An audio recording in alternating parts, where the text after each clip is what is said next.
오늘 주시는 말씀 누가복음 10장 25절에서 37절까지 말씀인데요. 저희는 세번역 성경을 사용하고 있습니다. 앞에 있는 스크린 보시면서 한 절씩 번갈아 가면서 읽을 텐데 누가복음 10장 25절부터 37절까지 말씀 한 절씩 번갈아 가면서 읽도록 하겠습니다. 어떤 율법 교사가 일어나서 예수를 시험하여 말하였다. 선생님, 내가 무엇을 해야 영생을 얻겠습니까?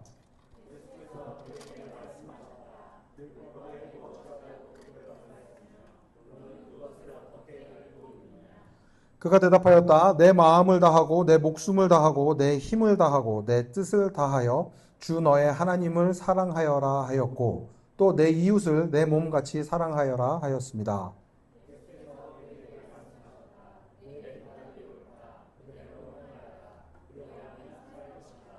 그런데 그 율법 교사는 자기를 옳게 보이고 싶어서 예수께 말하였다. 그러면 내 이웃이 누구입니까?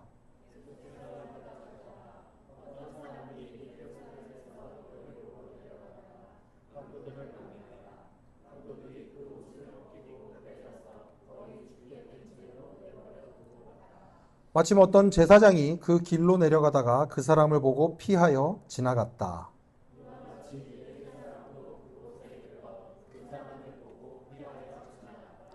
그러나 어떤 사마리아 사람은 길을 가다가 그 사람이 있는 곳에 이르러 그를 보고 측은한 마음이 들어서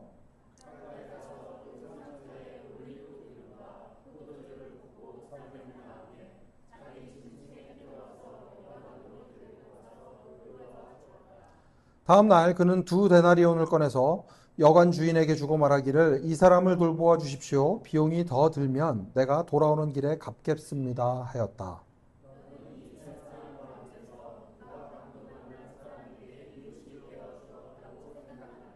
함께 있습니다. 그가 대답하였다. 자비를 베푼 사람입니다. 예수께서 그에게 말씀하셨다. 가서 너도 이와 같이 하여라. 아멘. 라이론드 굿 은혜로 따뜻하게 진리로 시원하게 세상을 바꿔나가는 온도교회에 오신 여러분을 환영합니다. 참 예수님은 모든 사람에게 환영을 받으실 것 같은데 예수님은 모든 사람에게 환영을 받지 못하셨습니다. 오히려 예수님을 미워하고 예수님을 끌어내리고 싶어 하는 사람들이 있었습니다. 오늘 본문에도 그런 사람이 나오면서 시작이 되고 있습니다. 어떤 율법 교사가 일어나서 예수를 시험하여 말하였다. 선생님, 내가 무엇을 해야 영생을 얻겠습니까? 이때는 이미 예수님에 대한 소문이 파다한 때였습니다. 예수님과 예수님을 따르는 사람들이 율법을 잘 지키지 않는다. 이런 소문이 이제 퍼져 있는 상태였죠. 그러니까 그런 예수님을 그냥 둘 수가 없었습니다. 더더군다나 이 사람 직업이 율법 교사입니다. 율법으로 밥을 먹고 사는 사람이 율법을 안 지켜도 된다고 하는 예수님을 그냥 내버려 둘 수가 없죠. 그러니까 예수님을 시험합니다. 이 시험한다라는 단어가 재미있는데 신약에서 4번 정도 나오는 단어인데 사용될 때마다 예수님이나 하나님을 악의로 어떻게 해서든 넘어뜨리려고 하는 행동들에 대해서 이야기를 하고 있는 것입니다. 자기가 가장 자신 있는 분야에서 누구도 쉽게 대답할 수 없을 거다라고 생각했던 아주 의미심장한 질문, 어떻게 해야 영생을 얻겠습니까? 라고 질문을 던지는 거죠. 예수님을 깎아내릴 모든 준비가 되어 있습니다.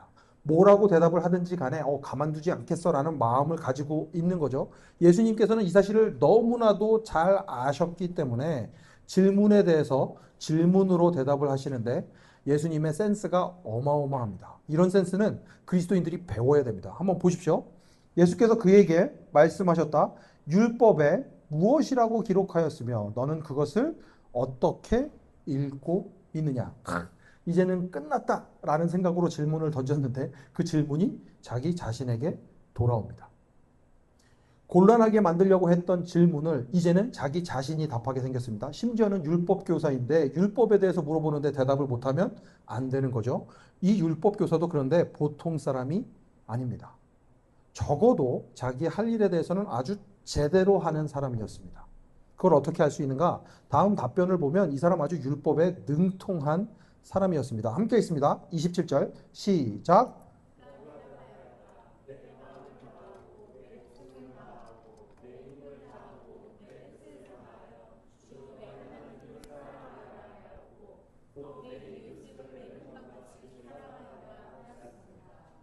아주 율법을 정확하게 잘 알고 있는 사람이죠. 하나님께서 모세에게 주신 10계명 중에 1계명부터 4계명까지는 하나님 사랑에 대한 내용이 담겨져 있습니다. 그리고 5계명부터 10계명까지는 이웃 사랑에 대한 내용이 담겨 있습니다. 그러니까 율법을 딱 두 가지로 아주 간단하게 요약하자면 하나님 사랑과 이웃 사랑, 이걸로 나눌 수 있습니다. 아주 잘 정리한 대답이죠.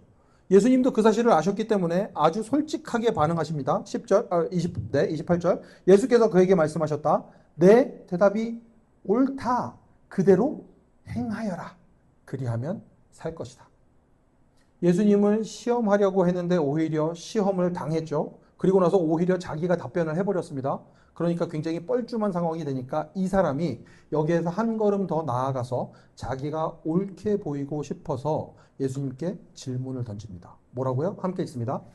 시작.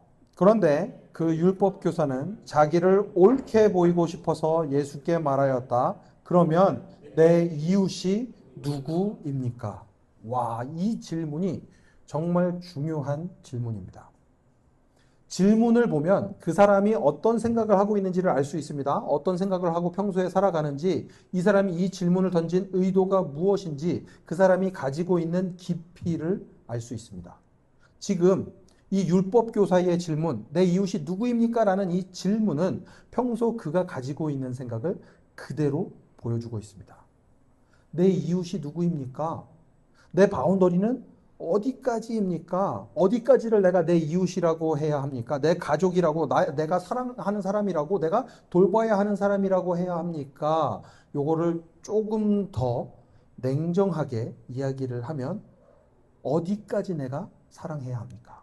누구까지 사랑해야 합니까? 선을 딱 긋는 거죠. 내가 여기까지는 사랑할 수 있는데 어디까지 사랑하면 되겠습니까? 선을 긋는 질문입니다. 사실 누구나 다 선이 있습니다. 그리고 그 선을 넘으면 아웃. 이제 더 이상 나는 그 사람 안 볼 거야 라고 생각하는 선이 분명히 있습니다. 저는 제가 꽤 열린 사람이라고 생각하는데 장사를 하면서 사실은 그렇지도 않다라는 사실을 아주 처절하게 깨닫고 있습니다. 가게 오시는 분들 중에 이렇게 생겼는데도 저한테 반말하시는 분들이 있어요. 굉장히 무례한 분들이 있습니다. 정도가 지나치시는 분들이 있어요. 그러면 이제 그런 분들한테도 장사는 해야 되니까 친절하게 대합니다. 하지만 제 마음속에서는 당신 아웃. 해줘야 하는 것들은 하지만 거기에다가 플러스 알파로 막 마음을 다해서 이렇게 해드리지는 않습니다. 삐, 오. 당신은 선을 넘었습니다. 다시는 내 안으로 들어올 수 없습니다. 탕. 제 안에서 결론이 내려집니다. 저만 그런가요? 아닐 거라고 생각합니다. 아마 여러분들도 마찬가지일 겁니다. 여러분이 가지고 있는 선에서 이 선을 넘으면 오케이, 이 선을 넘었어, 아웃. 난 다시 당신 안 볼 거야. 근데 이 선 안에 있어, 오케이, 당신은 세이프. 그러면 내가 당신을 돌봐줄 거야. 아마 이런 선이 여러분들에게도 있으실 겁니다. 예의가 있어야 되는데 예의가 없는 사람들 아웃. 나는 다시는 안 본다. 약속을 잘 지켜야 되는데 약속 시간에 늦었어. 오케이, 당신도 아웃. 이런 사람은 내가 사랑할 수 있는 사람이 아니야. 이런 행동은 도를 넘었어. 선을 넘었어. 여러분의 이웃이 누구인지 정하는 선이 여러분들의 삶 가운데도 분명히 있을 겁니다. 매일, 매 순간 우리는 이 율법교사랑 똑같은 질문을 던지면서 살아갑니다. 누가 내 이웃입니까? 내가 용납할 수 있는 사람, 내가 돌봐줄 수 있는 사람, 나랑 함께 갈 수 있는 사람은 누구입니까? 이 질문을 우리는 던지면서 살아갑니다. 그래서 율법교사가 던진 질문이지만 오늘 현재를 살아가는 우리가 던지는 질문이기도 하다는 것을 인정해야 합니다. 이런 생각을 하면서 어디까지 선을 그어야 할지 질문을 던지는 이들에게 예수님께서 이야기를 시작하십니다. 또 너무나도 유명한 이야기이지만 오늘 이 이야기를 좀 다르게 한번 읽어보십시오. 10장 30절입니다. 예수께서 대답하셨다. 어떤 사람이 예루살렘에서 여리고로 내려가다가 강도들을 만났다. 강도들이 그 옷을 벗기고 때려서 거의 죽게 된 채로 내버려 두고 갔다. 예루살렘에서 여리고까지는 대략 한 36km 정도 떨어져 있다고 합니다. 그런데 예루살렘이 좀 고지대에 있고 이 여리고는 좀 낮은 곳에 있다 보니까 길이 굉장히 가파르고 암석들이 많은 지역이었다고 합니다. 그러다 보니까 강도들이 출몰을 하는데 강도들이 나와도 사람들이 쉽게 도망을 못 가니까 이 지역에 이 길에 굉장히 강도들이 많았던 거죠. 그런데 이 강도들이 옷을 벗기고 때려서 거의 죽게 된 채로 내버려 두었다라고 이야기를 합니다. 누구에게나 일어날 수 있는 일이죠. 우리의 삶 가운데서 강도를 만나는 일들이 있습니다. 누구나 다 경험하게 됩니다. 건강을 잃는 일들이 있습니다. 재산을 잃게 되는 일들이 있어요. 의도치 않았지만 우리의 삶 가운데 사고들이 일어납니다. 누구나 강도들을 만날 수 있습니다. 예수님이 이 사실을 너무나도 잘 알고 계셨던 거죠. 누구나 도움이 필요한 순간이 있습니다. 그런데 그때 때마침 지나가는 사람이 있습니다. 31절 함께 읽습니다. 시작. 마침 어떤 제사장이 그 길로 내려가다가 그 사람을 보고 피하여 지나갔다. 지나가는 사람이 있는데 심지어 제사장인데 하나님을 섬기는 제사장이니까 하나님 사랑하니까 이웃도 사랑하겠지. 저희들이 희망을 품을 수 있는데 이 강도 만난 사람은 누구보다도 그런 희망을 품고 있었을 텐데 제사장은 이 사람을 보고 피하여 지나갑니다. 왜 그냥 지나갔을까? 두 가지 정도 저희가 생각해 볼 수 있는 시나리오가 있습니다. 혹시라도 아직도 강도가 남아있으면 나도 위험하다. 그러니까 빨리 도망가자라는 생각이 하나 있을 수 있고요. 아니면 이미 이 사람이 강도를 만나서 죽었으니까 죽은 시체는 만질 수가 없다. 부정한 것이니 만질 수가 없다. 그러니까 피해가자라고 생각했을 수도 있습니다. 어떤 이유에서든 이 사람은 누구보다도 하나님을 사랑해야 하는 사람인데 그냥 피해서 지나갑니다. 한 사람이 지나갔지만 아직도 희망은 남아 있습니다. 이와 같이 레위 사람도 그곳에 이르러 그 사람을 보고 피하여 지나갔다. 레위 사람도 피해서 지나갑니다. 이런 이야기 들으시면 와 너무하다. 나 같으면 안 그럴 텐데 라고 생각하시나요? 나라면 절대 피하지 않고 도와줄 거라고 생각하십니까? 그런데 율법교사와 똑같이 선을 긋기 위한 질문을 던지면서 살아가는 우리들이 과연 이 제사장보다 레위인보다 나은 선택을 하며 살아갈 수 있을까? 저는 함부로 장담할 수 없을 거라고 생각합니다. 이미 두 사람이나 지나가서 아무런 희망도 가질 수 없는 상태에서 다음 사람이 나타나는데 예수님이 아주 기가 막히십니다. 함께 읽을까요? 시작! 그러나 어떤 사마리아 사람은 길을 가다가 그 사람이 있는 곳에 이르러 그를 보고 측은한 마음이 들어서 이번에 등장하는 사람은 사마리아 사람인데 예수님께서 콕 집어서 사마리아 사람이라고 이야기를 하신 이유가 있습니다. 유대인들에게 사마리아 사람은 그냥 다른 어떤 지역에 사는 어떤 종류의 사람이 아닙니다. 그냥 철천지 원수. 생각만 하면 이가 갈리고 심지어는 그 이름도 이야기하고 싶지 않은 그런 관계가 이 유대인들과 사마리아인들의 관계였습니다. 그런데 그 사마리아 사람은 이 강도당한 사람을 보고 다른 반응을 보입니다. 그게 무엇이었는가 하면 측은한 마음을 품게 된 것입니다. 이 측은한 마음 때문에 가까이 가게 되고 그 상처에 올리브 기름과 포도주를 붓고 싸맨 다음에 자기 짐승에 태워서 여관으로 데리고 가서 돌보아 주게 됩니다. 왜 이렇게 다른 반응이 나왔을까? 다른 게 없습니다. 딱 하나 때문에 그렇습니다. 측은한 마음 때문에 그렇습니다. 같은 것을 보았을 때 우리의 마음에 어떤 것이 다가오는가가 굉장히 중요합니다. 측은한 마음은 예수님의 마음입니다. 이 예수님의 마음을 가진 사람은 그냥 지나갈 수가 없습니다. 그냥 지나치지 못합니다. 가까이 가서 그 사람에게 필요한 응급조치들을 취해주고 여관까지 데리고 가서 돌봐줍니다. 그런데 여기에서 끝나지도 않습니다. 35절 다음날 그는 2데나리온을 꺼내어서 여관 주인에게 주고 말하기를 이 사람을 돌보아 주십시오. 비용이 더 들면 내가 돌아오는 길에 갚겠습니다 하였다. 2데나리온이라는 금액이 성경 연구하시는 분들에 의하면 짧게는 14일에서 길게는 2달까지 머무를 수 있는 비용이라고 이야기를 합니다. 충분히 몸을 돌볼 수 있도록 조치를 취해주고 심지어 돈이 더 들면 자기가 책임지겠다 이야기를 합니다. 예수님의 이야기를 듣고 있던 율법교사랑 이 유대인들은 엄청 충격을 받은 거죠.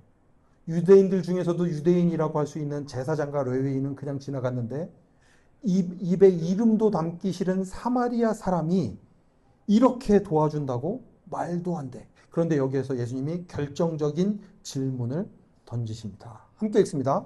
시작.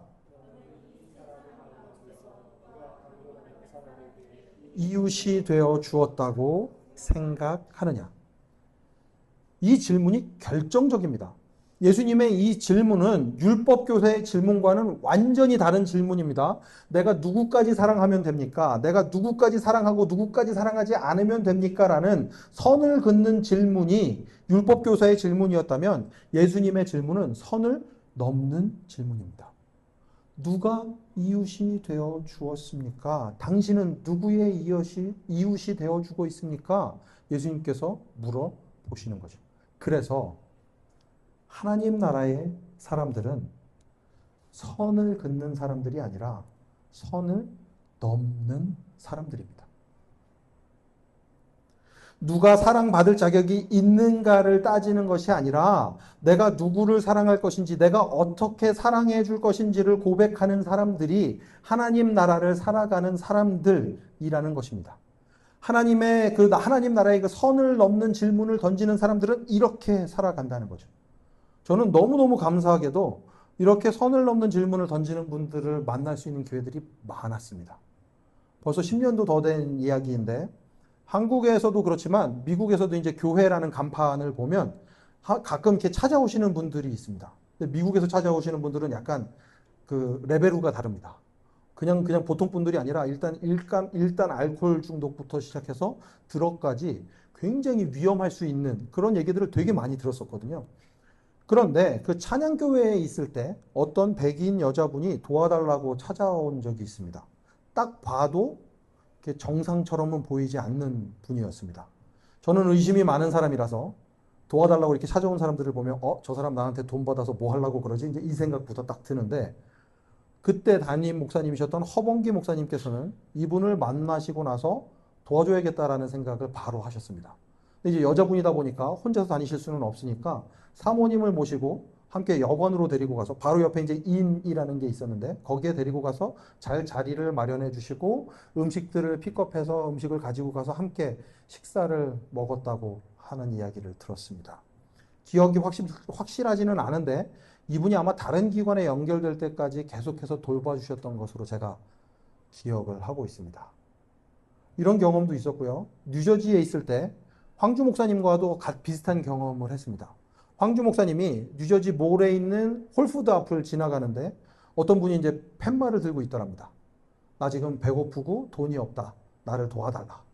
평상시 같으면 이제 그냥 막 지나갔을 텐데 그날은 이제 무슨 생각이 들었는지 황주 목사님 가갖고 이제 얘기를 해보고 싶으셔서 얘기를 하다 보니까 이 사람이 차는 있는데 기름값이 없어서 자기들을 도와줄 수 있는 사람이 있는 거기까지 갈 수 있는 상황이 아니었답니다. 돈이 다 떨어져서 갓난 아이도 있고 아내도 있는데 여행을 하던 중에 경비가 떨어져서 잘 곳도 없고 배는 고프고 이런 상황에서 황주 목사님이 잘 곳을 잡아주고 그리고 이분들에게 음식을 대접해주고 그리고 다시 집에 돌아갈 수 있는 또 자기를 도와줄 수 있는 사람이 있는 곳까지 갈 수 있는 기름값을 내주고 또 그 근처에 있는 지역의 교회와 연결을 해서 또 다른 도움을 받을 수 있도록 해주는 일들이 있었습니다.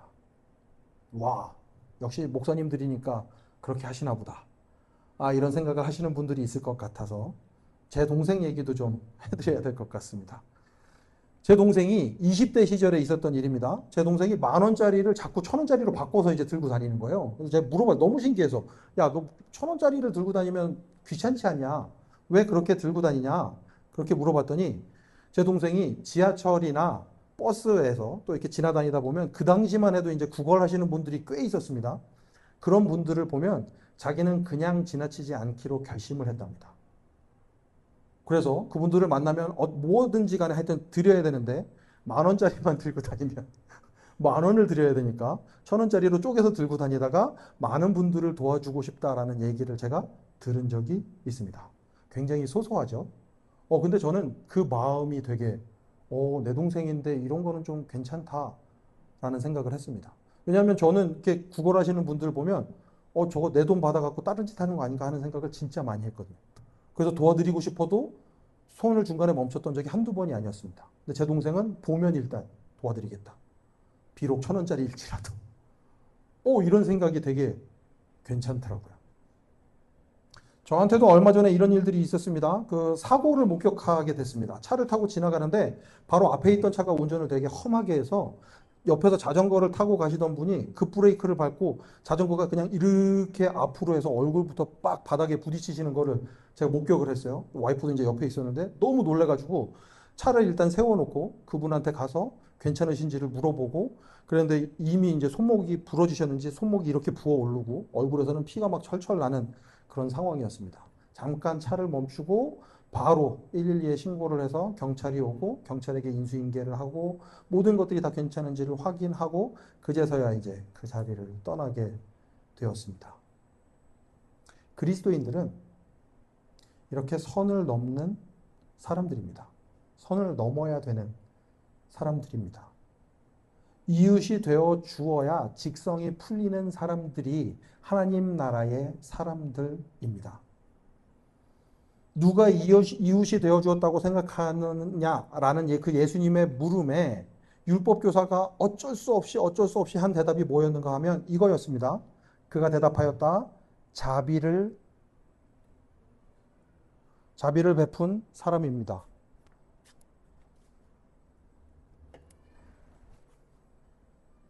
딱 이 타이밍에 자비를 베푼 사람입니다 라고 이야기를 하는데, 재미있는 건 뭐냐면 사마리아 사람이라고 하면 되잖아요. 사마리아 사람이라고 이야기하지 않습니다. 이름도 입에다가 올리고 싶지가 않은 거죠. 그러니까 자비를 베푼 사람입니다 라고 이야기를 하는 그 율법교사에게 예수님이 뭐라고 하시는가 하면, 가서 너도 이같이 해라. 말로만 하지 말고 사마리아 사람이라는 이름조차도 부르기 싫어하는 그렇게 선을 긋는 삶을 살지 말고 이웃이 되어주는 사람을 이웃이 되어주는 그런 삶을 살아라. 그렇게 살아야 된다. 하나님 나라의 사람들은 선을 긋는 사람들이 아니라 선을 넘는 사람들이다 말씀해 주시는 거죠. 누가 나의 이웃인지, 누구에게까지만 내가 친절해야 할지 고민하지 않으셨으면 좋겠습니다. 그리스도인들은 그런 질문에 멈춰 있는 사람들이 아닙니다. 하나님 나라의 사람들은 선을 넘어서 도움이 필요한 이들에게 이웃이 되어주는, 그 선을 넘어갈 줄 아는 사람들입니다. 말씀을 마치겠습니다. 여러분은 오늘 예수님의 이야기를 들으시면서 여러분은 내가 누구다라는 생각을 좀 하셨습니까? 제사장이었나요? 아니면 레위인이었나요? 아니면 내가 그래도 사마리아 사람처럼 돼야 되겠다라는 생각을 하시면서 이야기를 들으셨나요? 사실요, 저희는 제사장이기 전에, 레위인이기 전에, 사마리아 사람이기 전에 오늘 이야기에 등장하는 강도를 만난 사람이 우리들이었습니다. 강도를 만난 것처럼 우리 삶의 위기 가운데 우리 힘으로는 그 상황에서 벗어날 수 없는 무기력한 사람들이 우리들이었습니다.